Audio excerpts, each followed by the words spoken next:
Arijit official YouTube channel subscribe করুন, share করুন আর comment করুন।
হাই, আমি নতুন এপিসোড লেটস টকে নিয়ে হাজির হয়ে গেছি। আর আজকে আমাদের সাথে আড্ডা মারতে এসেছেন নীলাঞ্জনা দি। নমস্কার। নমস্কার। হ্যাঁ, আমি অবশ্য নীলাঞ্জনা দি মানে শুরুটা করলাম, আমি অবশ্য বৌদি বলে ডাকি। তো আড্ডাটা আমরা বৌদির সাথেই, আমি কিন্তু বৌদি হিসেবেই আজ আড্ডাটা চলবে। একদম নীলাঞ্জনা দি ব্যাপারটা শুনতে শুনতে হঠাৎ করে বৌদি শোনাটাও এটা একটা আনন্দের জায়গা, কারণ আমার মনে হয় দীপকে কোথাও গিয়ে এটাতে রেকগনাইজ করা যায়। তাহলে আমি এটা 100-এ কত পাবো? 80 তো পাওয়াই যায়। 80 পেয়ে গেলাম, প্রথমে স্কোর করে নিয়েছি। তো বৌদি এখন শরীর পা সব কেমন আছে? শরীর তো এমনি শরীর ঠিক আছে, কিন্তু পায়ের জায়গাটা যদি বলতে চাই তাহলে 75% মতো আমি রিকভারি করে নিয়েছি, বাকি 25% আস্তে আস্তে হবে। এটা মানে এটা একটা লং টাইম প্রসেস, আস্তে আস্তে হয়তো ঠিক হবে। 3টে অপারেশন, তো তারপরে ওটা একটা রিকনস্ট্রাকটিভ সার্জারি গুলো যেগুলো হয়েছে সেগুলোর এফেক্ট গুলো হতে হতে it will take some time. এবং ইনফ্যাক্ট বৌদির সাথে কিন্তু আমার আলাপটাও হচ্ছে থ্রু ফেসবুক। মানে আমি ফেসবুকটাকে একটা মাধ্যম করি এবং এই ইনসিডেন্টটা আমি শুনেছিলাম, শোনার পর আমার মনে হলো যেখানে মানুষ আমরা খুব কি বলবো নিজেদের কথাই ভাবনা চিন্তা করতে শুরু করি, সেখানে এমন একজন মানুষ আছেন বা আমি একজনকে দেখতে পেলাম, এরকম হয়তো অনেক মানুষ সারা পৃথিবীতে আছেন যারা রুখে দাঁড়াতে জানেন। তো সেদিনকে বৌদি হঠাৎ রুখে দাঁড়ানোর কারণটা কি হলো? কি মানে সেই সময় আপনার কি মানসিকতা চলছিল মনের মধ্যে? না মানে রুখে দাঁড়ানোটা তো মানসিকতা কি চলছিল এটা ঠিক ওই দিনের ঘটনাটা নয়, ঘটনাটা কিন্তু ছোটবেলা থেকেই। মানে আমি যদি কখনো দেখেছি কাউকে কেউ বুলি করছে, কোথাও কারোর সাহায্য দরকার, সেটা আমার স্কুল জীবন থেকেই সবসময় শুরু হয়েছে। খুব মজার একটা ছোট্ট, ওই কথাটায় পরে আসবো, সেদিনের ঘটনাটা মজার একটা ছোট্ট ঘটনা বলি। আমার এক বান্ধবী এইসব ঘটনার পরে আমাকে, এবং সে আমার খুব প্রিয় বান্ধবী একেবারে ছোটোবেলার, সে আমাকে বললো, নীলাঞ্জনা তোর কি মনে আছে এই ঘটনাটা? আমরা যখন কলেজে একসাথে পড়তাম, তখন ফার্স্ট ইয়ার তখন আমাদের, তো কলেজে আমি খুব মানে মানে মজা করতে ভালোবাসি, মিমিক্রি করতাম। তো ক্লাসে বসে I was mimicking someone, not the teacher, মানে আমার যিনি প্রফেসর তাকে করছিলাম না, কিন্তু কাউকে মিমিক করছিলাম। তো আমার পাশে বান্ধবী বসেছিল, সে হেসে ফেলে, এবং আমার প্রফেসর যিনি তখন পড়াচ্ছিলেন ক্লাসে, তিনি কিন্তু দেখতে পান এবং দেখে আমার বান্ধবীকে বলেন, তুমি উঠে দাঁড়াও, ক্লাস থেকে বেরিয়ে যাও, তুমি ক্লাসের মধ্যে হাসছো। তো আমি বেথুন কলেজে পড়তাম, খুব স্ট্রিক্ট একটা কলেজ, সালটাও অনেকটা আগের। তো সেই সময় কিন্তু আমি পাশে দাঁড়িয়ে বলেছিলাম উঠে যে ও যদি বেরোয় আমাকেও বেরোতে হবে দিদি। তো উনি বলেছিলেন, কেন, তুমি তো কিছু করোনি? তো আমি বললাম যে না, আসলে সেটা নয়, করেছি আমি মিমিক করছিলাম, আমার মিমিক করাতেও হাসতে শুরু করে, এবং আপনি ওকে শাস্তি দিচ্ছেন, শাস্তিটা কিন্তু আমার পাওয়ার কথা।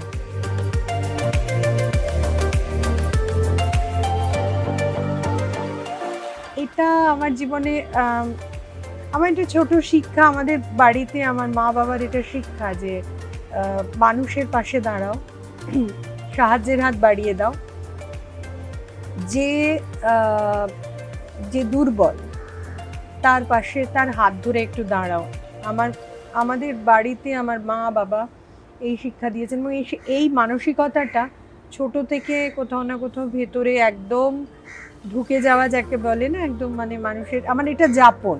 তো এটাই আমি সেই দিন যে মানসিকতার যেটা রিফ্লেকশন সবাই দেখছেন বা বাহবা দিচ্ছেন, এটা কিন্তু ওটারই রিফ্লেকশন। এটা তার মানে আপনার খুব ছোটবেলা থেকেই মানে সত্যিটা সত্যি বলা, যেটা আমরা এখন একটু ভয় পাই, একটু অ্যাডজাস্টমেন্ট, একটু কি ভাববে সমাজ, একটু যদি ম্যানেজ করে বেরিয়ে যাওয়া যায়।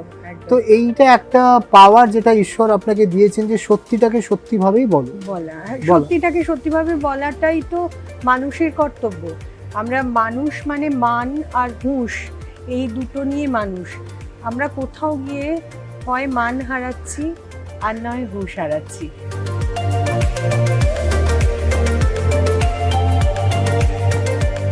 আচ্ছা এবুদি, এই যে সত্যটা নিয়ে আপনি সবসময় লড়াই করেন, রুখে দাঁড়ানোর চেষ্টা করেন, এবং যেটা সত্যি সেটা আমার মনে হয় বলে ফেলে। হ্যাঁ, বলে।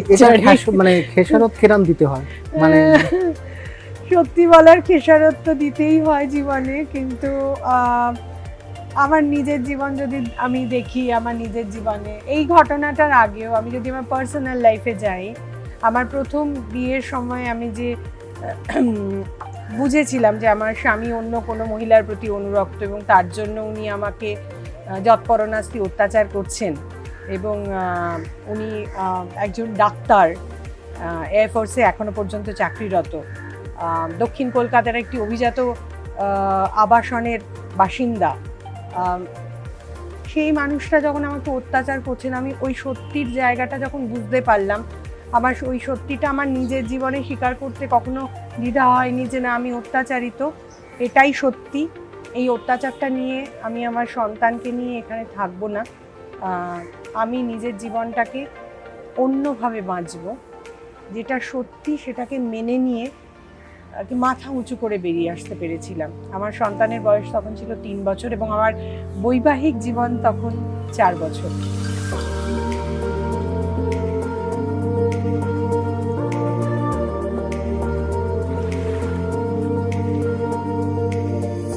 এটা তো আসলে একটা মানুষকে তৈরি করে হচ্ছে তার পরিবেশ, তার বাবা মা, তার এডুকেশনাল ইনস্টিটিউট। আপনি সারাউন্ডিং কিছু পজিটিভ ভাইব্রেশনকে পাশে পেয়েছেন, যেটা আপনাকে মনোবল এবং সেটা সমস্ত একদম সমস্ত নেগেটিভিটিকে আমি কাটিয়ে উঠতে পেরেছি। এবং আমার মনে আজকে কিন্তু অনেকে আমায় প্রশ্ন করেছেন, যে মেয়েটিকে বাঁচালেন বা তুমি যে মেয়েটিকে বাঁচালে বা তুই যে মেয়েটিকে বাঁচালি, সে তোর পাশে তো নেই। মানে আমি তার পাশে, সে আমাকে পাশে এসে দাঁড়াবে, সে আমার পাশে দাঁড়াবে, আমার কে সে সাপোর্ট দেবে, এটা ভেবে কিন্তু আমি সেদিন রাত্রিরে ঝাঁপিয়ে পড়িনি। খুব সহজ ভাষায় আপনি টিআরপির জন্য করেন না, না, না, যে রেটিং কত হলো, কত ভিউয়ার্স হলো, একদম। মানে ইনফ্যাক্ট আমিও যে কাজগুলো করি, আমি কোনো সোশ্যাল মিডিয়াতে নেই, মানে যারা জানেন তারা জানেন, আপনি জানেন, আমি কোনো সোশ্যাল মিডিয়াতেই নেই। মানে ফেসবুকটা আমার হাজব্যান্ড করেন, দীপের নাম না করলেই নয়, এবং কারণ দীপ না থাকলে আজকে হয়তো আপনার সঙ্গে আমি এরকম বসে আড্ডাটা নাও মারতে পারতাম। আসলে এগুলো তো যোগসূত্র, মানে এই যোগটা কোথা থেকে একটা কানেক্টিং জব।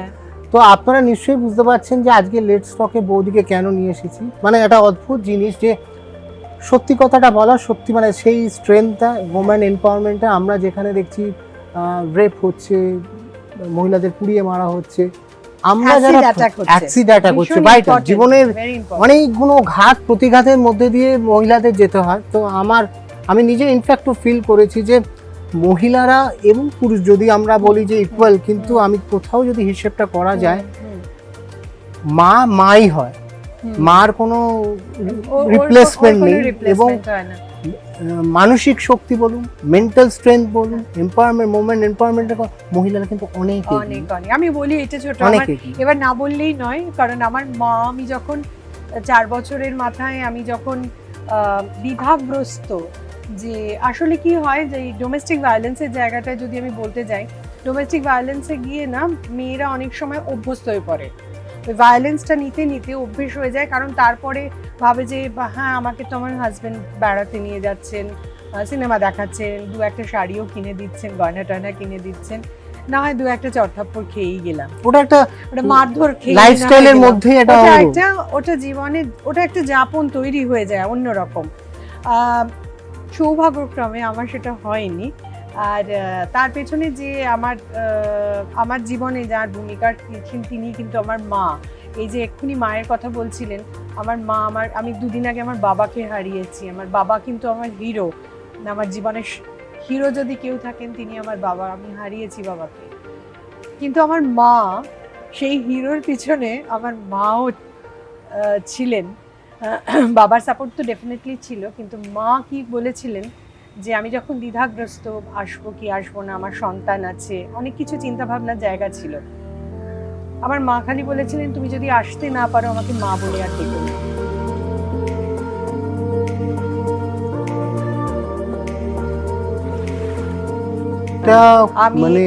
আমার মা কিন্তু খুব সাধারণ, সেই অর্থে মহিলা। আপনি খুবই লাকি, এটা কজনের মা বলতে পারে এই শব্দটা, যে মানে সবসময় আমি দেখেছি যে মেয়েদের বিয়ে হয়ে যাওয়াটার পর মনে হয় তুই যেখানেই থাকিস ভালো থাক বাবা, হ্যাঁ আর বাবা কোনো কমপ্লেন এসব বলিস না, বা বিয়েটা দিয়ে দিয়েছি, ইটস আ চ্যাপ্টার ক্লোজ। আমার মনে হয় যে মেয়েদের জীবন কিন্তু ওখান থেকে আবার শুরু হলো আর একটা অধ্যায়, আর একটা নতুন পরিবেশ, নতুন মানসিকতা। আমি নিজে মা বলে আমি এখন বুঝতে পারি আমার মার কতটা মনের জোর ছিল।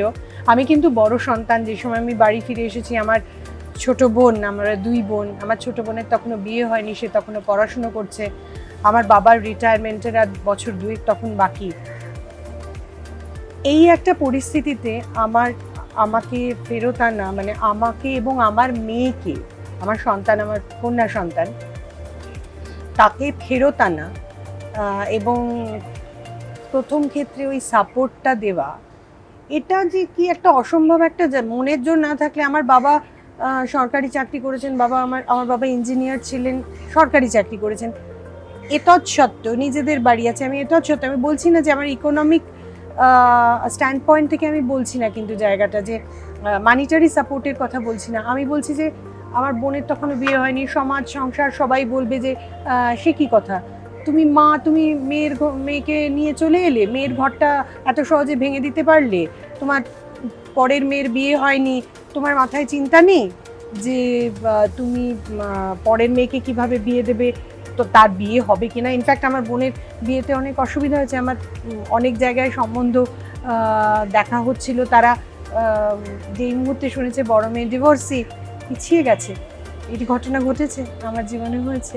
আবার এটাও ঘটনা যে আমি যাকে রাখি পরাতাম, আমার রাখি ব্রাদার, সে আমার বোনকে বিয়ে করেছে, তারা এখন খুব সুখী, তারা দুই কন্যা সন্তান, যমজ কন্যা সন্তানের তারা, মানে এটা আমার মনে হয় ডেস্টিনি যেটা লেখা আছে সেটাই হবে, মানে এটা হবার ছিল, মানে আপনি তার আগে শত চেষ্টা করুন, হবে না। আচ্ছা বৌদি, আপনি বলতে পারেন, প্রোটেস্ট করতে পারেন, কিন্তু আমাদের এই সমাজে অনেক মহিলারা আছে যারা পারে না, তাদের জন্য কিছু করতে ইচ্ছে করে বা কিছু বলতে ইচ্ছে করছে? করতে তো অনেক কিছু ইচ্ছে করে, তবে আমাকে অনেকে বলেছেন এনজিও বানিয়ে ফেলো, সরকারি সাহায্য পাওয়া যায়।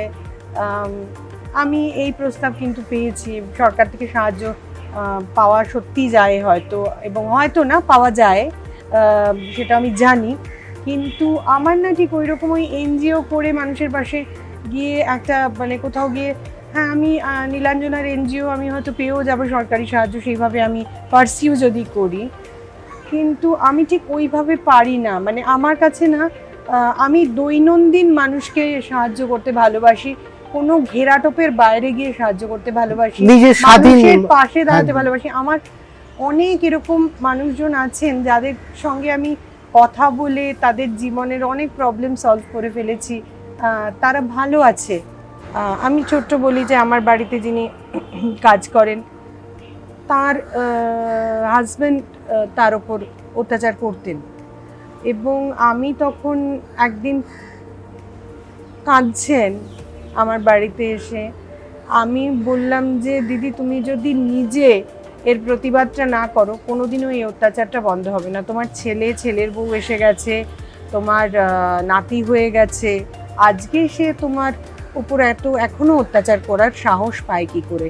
যেখানে তুমি রোজগেরে তুমি পরিষ্কার তাকে বলে দাও, আমার সঙ্গে থাকতে হলে ভদ্রভাবে ঠিকভাবে থাকতে হবে, অথবা তুমি বেরিয়ে চলে যাও, দেশে চলে যাও, আমার সঙ্গে থাকা তোমার হবে না।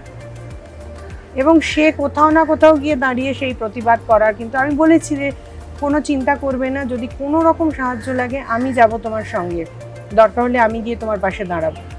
সে কিন্তু করতে পেরেছে, এবং সে তার গায়ে আজকে তার স্বামী হাত তোলার আর সাহস পায় না। আচ্ছা বৌদি, আমার একটা কথা খুব জানতে ইচ্ছে হচ্ছে যে এমনি মার থেকে আপনি একটা ইন্সপিরেশন পেয়েছেন, আপনারও একটি মেয়ে আছে, এই ইন্সপিরেশন জার্নিটা কি কন্টিনিউ থাকছে? অফকোর্স, একদম। খুব খুব সুন্দর করে বলতে গেলে আমার মেয়ে আমার একদম বন্ধু, এবং আমি ওকে কোনোদিন ঠিক মেয়ে বা আমার সন্তান, হ্যাঁ সন্তান তো বটেই, কারণ আমি যখন কনসিভ করেছি তখনও আমি পড়াশুনো করছি, আমার MA ফাইনাল ইয়ার। তো সেই অবস্থা থেকে মানুষ করা, সিঙ্গল মাদার অবস্থায় মানুষ করা, তারপরে যখন দীপের সঙ্গে পরিচয় হলো, আলাপ হলো, বিয়ে হলো, সেইখানে দীপের সঙ্গে আরেকটা জার্নি শুরু হলো। কিন্তু কোথাও না কোথাও আমার মেয়ে আমার পাশে বন্ধুর মতো সারাক্ষণ থেকেছে, এবং এই শির দ্বারা সোজা করে চলার ব্যাপারটা ওর মধ্যে একটা আমি বোধহয় মানে এটা চালিয়ে দেওয়া যাকে বলে, এবং এইটার আমার কোথাও মনে হয় যে আপনি এত বড় একটা অ্যাক্সিডেন্ট হলো, এতগুলো অপারেশন হলো, আপনি সবটাই ওভারকাম করতে পারেন। তার কারণ ওই যে যেটা আগেও বললাম যে আপনার পজিটিভ এত মানুষ আছে যারা সবসময় পজিটিভিটির এনার্জি দিয়ে যাচ্ছে। কেন দেখুন, আর্ধেক মেন্টাল ডিস্টারবেন্স বা অশান্তি বা প্রবলেম শারীরিক মানসিক কিন্তু নেগেটিভিটি, এই নেগেটিভ ভাইব্রেশনটা মানুষকে একদম ডিটোরিয়েট পথে নিয়ে যায়। আমার যখন এরকম একটা ক্রাইসিস তৈরি হলো, অসম্ভব একটা যন্ত্রণা, ফিজিক্যাল একটা পেন, সেটার মধ্যে দিয়ে তো গেছি, কিন্তু আমি মনে করতে পারছি না আমি কখনো কেঁদেছি বলে। I have never cried. তার কারণটা একটাই, তার কারণটা হচ্ছে আমার কোথাও গিয়ে মনে হয়েছে যে আমি একটা মানুষকে বাঁচিয়েছি। That is the only positive thing, যে ওই সময় সে তার বয়ফ্রেন্ডের সঙ্গে ছিল না, সে কোনো আননোন একটা মানুষের সাথে ছিল, ডাজন্ট ম্যাটার। একটা অ্যাবিউজ হচ্ছিল, সেখানে মেয়েটা বাঁচাও বাঁচাও চিৎকার করেছে। আমার সেই মুহূর্তে মনে হয়েছে আমার সেই মানুষটিকে বাঁচানো দরকার। সেখানে যদি ছেলেও বাঁচাও বাঁচাও বলতো, আমি বারবার বলেছি, একটি মেয়ে বাঁচাও বলেছে বলেই আমি দৌড়ে ঝাঁপিয়ে পড়েছি, একটি ছেলেও যদি সেখানে বাঁচাও বাঁচাও চিৎকার করতো আমি কিন্তু ঝাঁপিয়ে পড়তাম এবং আবারও পড়বো। এবং ওই মুহূর্ত থেকে মানে আমাকে বলছে যে ওই সময় আমি যখন আমার ওরকম পাটা ভেঙে গিয়ে চামড়া দিয়ে ফুটো হয়ে হাড় বাইরে চলে এসছে, মাথা থেকে ব্লিডিং হচ্ছে, কারণ মাথা ফেটে গেছে, মাথার মধ্যে স্টোন চিপস ঢুকে গেছিল, পা দিয়ে ব্লিডিং হচ্ছে, আমাকে বসিয়ে রেখেছে। তো আমাকে ওই সময় আমি দুটো মুখ খুঁজেছি, আমার হাজব্যান্ড আর আমার মেয়ে। when I saw them absolutely fine, আমি তো বুঝতে পারিনি যে শুধু আমি ধাক্কাটা খেয়েছি, আমি সামনে ছিলাম তাই আমি ধাক্কাটা খেয়েছি। তো আমি ওদেরকে খুঁজে দেখলাম দে আর অ্যাবসলিউটলি ফাইন। আর মেয়েটি একদম ঠিক আছে। ও আমি বললাম যে মেয়েটা ঠিক আছে, বললো হ্যাঁ। তো that is the sense of relief I had, এবং সেটা একটা বিশাল পজিটিভ ভাইব ক্যারি করে, যার জন্য আমি না তো অজ্ঞান হয়ে গেছি, না ব্যথা যন্ত্রণায় কান্নাকাটি করেছি, রাদার আমি বলছি আমার মাস্কটা পড়ে গেছে। আপনার যেটা উদ্দেশ্য ছিল আপনি দেখেছেন সেখানে আপনি সাকসেস। প্রথম কথা, মেয়েটির কিছু হয়নি। দ্বিতীয় চিন্তা হলো যে আমার ফ্যামিলিতে যারা ছিল তারা ঠিক আছে কিনা, তখন আপনি মনে হন যে আমি সিকিউর। তো এবং এটা আপনার নেচার, যেহেতু আপনি সবসময় পরোপকারিতার কথা ভাবেন, আপনি নিজের কথা অতটা ভেবে উঠতে পারেন না। পরোপকার ঠিক বলবো না, আমি এটাকে মানুষকে আমি মানুষের পাশে দাঁড়াতে খেয়াল থাকে না একদম। হ্যাঁ, তখন আমি I really don't think about myself. আচ্ছা বৌদি, ধরুন আজকে রাত্রি ভগবান এসে হাজির হলো আপনার ঘরে, 3টে বর দিতে চাইলো, বলো যে বলো নীলাঞ্জনা 3টে বর আমি তোমায় দিতে পারি, তুমি অসাধারণ কাজ করেছো এবং তুমি আগামী দিনে আরো হ্যাঁ, ভালো কাজ করো, হ্যাঁ। 3টে বর কি কিছু বলবেন? আমি বলবো একটা প্রথম কথা হচ্ছে যে আমাদের জীবনে শান্তির ভীষণ অভাব, সবার জীবনে, মানুষের জীবনে একটু শান্তি আসুক, আর ইনক্লুডস এভরিওয়ান, মানে আমি আপনি এবং আমাদের পাশাপাশি যারা আছে, প্রতিটা সময় আমাদের কিছু না কিছু অশান্তি কাজ করছে, সেটা মানসিক হতে পারে, শারীরিক হতে পারে, সেটা রাজনৈতিক হতে পারে, সেটা সামাজিক হতে পারে, হ্যাঁ, যে কোনো রকম যে অশান্তিগুলো চলে যাক মানুষের জীবন থেকে, আর পৃথিবীটা আরেকটু সবুজ হোক। আর নারী আর শিশু যারা, আমি পুরুষ এই জন্য বলছি না, কারণ সত্যি কথা বলতে মানুষ বললাতে হয়তো খুব সমীচীন হতো, আমি যদি খুব পলিটিক্যালি কারেক্ট থাকার চেষ্টা করতাম আমি বলতাম মানুষ ভালো থাক। মানুষ ভালো থাক কথাটা বলতে গিয়ে একটু স্পেশালি বলছি মানুষ ভালো থাক, তার সঙ্গে স্পেশালি বলতে চাই যে মেয়েরা, শিশুরা তারা ভালো থাক।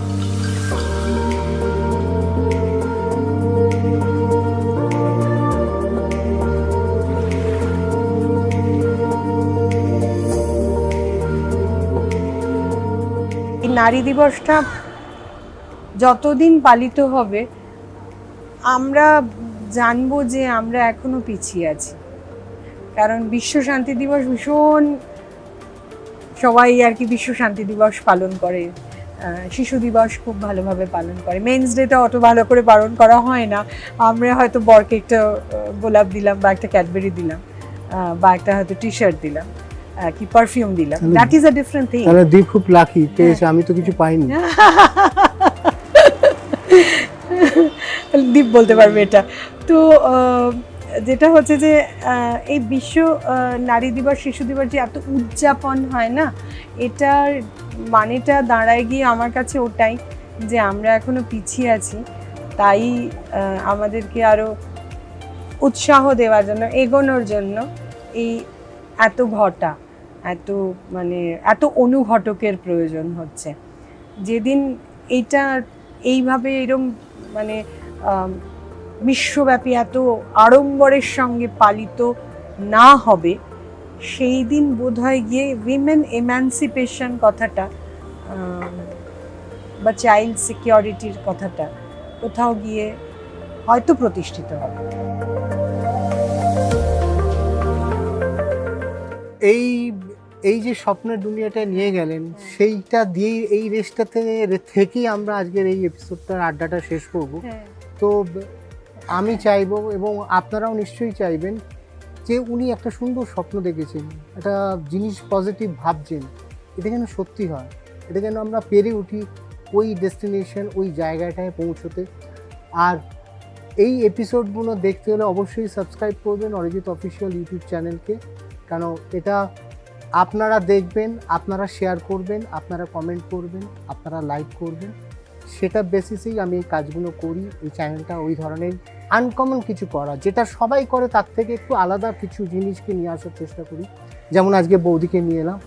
আর আজকের এই এপিসোডটা শেষ করব বৌদির একটা সুন্দর বাণী বা কথা বা যেটা দিয়ে আপনি মানে যারা দেখছেন দেখবেন তাদের মহিলাদের কি মহিলাদের বলতে চাই, আমি মহিলাদের এই যে মায়ের কথাটা বলছিলেন না, মাদের একটা বিশাল ভূমিকা আছে তো সন্তানকে মানুষ করার জন্য। মারা কিন্তু সন্তানকে কন্যা বা পুত্র হিসেবে মানুষ মানে বড় করবেন না, মানুষ করুন। আমরা যে বলি না ছেলে মানুষ হয়েছে, মেয়ে ভালো মানুষ হয়েছে, ছেলেটা ভালো মানুষ না, ছেলেকে মানুষ করবেন না, মেয়েকে মানুষ করবেন না, সন্তানকে মানুষ করুন। জেন্ডার বাদ দিয়ে দিন, জেন্ডারটা তৈরি হবে তার নিজের মতো করে, বড় হতে দিন, ভালো মানুষ হতে দিন, জেন্ডার আপনা থেকে তৈরি হয়ে যায়। এবং এই জেন্ডার বায়াসটা না রেখে মারা যদি শুধু সন্তান বড় করে, সন্তান মানুষ করে, এই যে স্বপ্নটার কথা আমি বললাম, একদম 100% এটা সফল হবে। মাদের কাছে আমার শুধু এইটুকুই আবেদন নিবেদন যে আপনারা একটুখানি সন্তানকে মানুষ করুন, ছেলে বড় করছেন, মেয়ে বড় করছেন না করে। থার্ড জেন্ডারটাও ভীষণভাবে ডিপ্রেসড, ভীষণভাবে কি বলা যায়, অ্যাট্রসিটির শিকার, থার্ড জেন্ডারকেও মারা নেগলেক্ট করবেন না। কারণ এই জন্যই আমি বলছি, ছেলে বা মেয়ে সে তো বড় হয়ে তার নির্মাণ তার পরে, কিন্তু লিঙ্গ নির্মাণ করার দায়িত্ব আপনার নয়। আপনার দায়িত্ব হচ্ছে তাকে ভালো মানুষ বানানো। সন্তানকে মানুষ করুন, ব্যাস, বাকিটুকু সব আপনার থেকে তৈরি হয়ে যাবে। ভালো পৃথিবী ওরাই উপহার দেবে। একদম বৌদি, এই স্বপ্নটা, এই আশাটাই রইলো। এবং একদম। থ্যাংক ইউ বৌদি আসার জন্য, একটু সময় দেওয়ার জন্য, এই আড্ডাটা মারার জন্য। আমি খুব আর খুব খুব খুব ভালো আর লাগছে এই ফিল্টার let's কফির সাথে। একদম। তো এরাম আড্ডা আবার আমরা আগামী দিনে কখনো না কখনো আসবো, আবার নিশ্চয়ই, আসবো। নিশ্চয়ই। আর আমার একটা স্বপ্ন আছে, যেটা আজ নয়তো কাল আমি সাকসেস করবো। বৌদিকে বলেছি আমি দেখতে চাই বৌদি মাঠে দৌড়চ্ছে। আজকে আমরা যেমনি স্টাডেলে এসেছি, স্টাডেল ক্লাবে বসে আছি। স্টাডেলটা জানেন যুবভারতী ক্রীড়াঙ্গনের একদম নিচেতেই স্টাডেল। তো আমি বলেছি বৌদি নেক্সট আড্ডাটা হবে যুবভারতী ক্রীড়াঙ্গনের মাঠে, আপনি দৌড়বেন তারপরে। তো একটা মেন্টাল একদম, বুস্ট আপ। একদম একদম। বৌদি তাড়াতাড়ি ভালো থাকুন, সুস্থ একদম। থাকুন, Thank আর you so এইভাবে much. পজিটিভিটিকে স্প্রেড করতে থাকুন। একদম, আমি এটাই চাই। মানুষ ভালো থাকুন, মানুষ শান্তিতে থাকুন, আনন্দে থাকুন, সবাইকে ভালোবাসুন। ভালোবাসাটা ভীষণ ইম্পর্টেন্ট। আমি চেষ্টা করি সবাইকে ভালোবাসার। ভালোবাসা না দিতে পারলে ভালোবাসা পাওয়াও যাবে না। থ্যাংক ইউ বৌদি।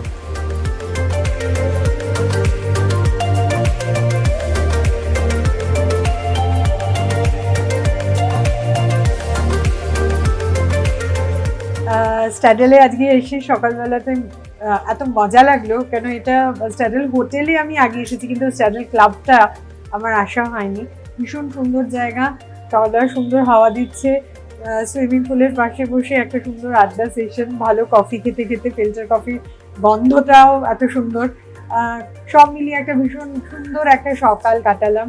Thank you Stadel for providing us this opportunity. আর আমার আশা রইল যে আবারও কোনো একটা দিন, হয় সকালে না হোক এবারে সন্ধ্যেতে, এসে একটু আড্ডা মেরে যাবো আবার এখানে। খুবই ভালো লাগছে, সত্যি খুব ভালো লাগছে, মন ভরে গেছে।